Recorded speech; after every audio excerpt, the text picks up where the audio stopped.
Haleluya, haleluya. Ni maandalizi sasa ya kazi. Hapa ni mtaa kwa mtaa kwa ajili ya kumtafutia Bwana watu.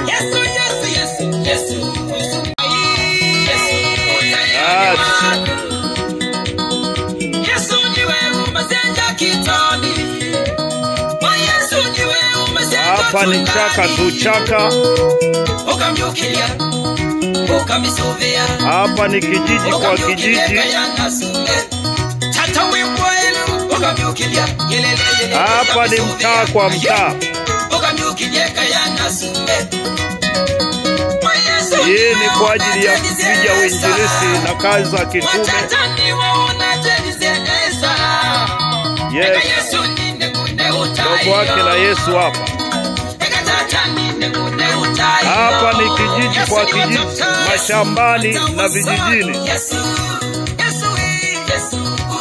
Endelea kufuatilia mtazamaji. Usiache kusapoti kazi za uinjilisti. Uinjilisti na utume sio kung'ang'ania madhabahuni peke yake. Kuna watu hawawezi kufika madhabahuni, lazima wafikiwe.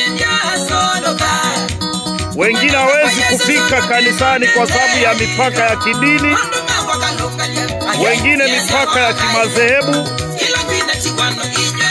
Lakini Yesu aliwafuata kijiji kwa kijiji mpaka baharini. Kina Petro aliwakuta wanavua samaki, aliwakuta huko. Sasa ni kazi yetu tuliobaki pata nyayo hizo. Nami nimeona vyema vijwe kazi hii. Wakazi wa Dar es Salaam na mikoa mingine, simply tutakutana moja kwa moja. Mungu akubariki.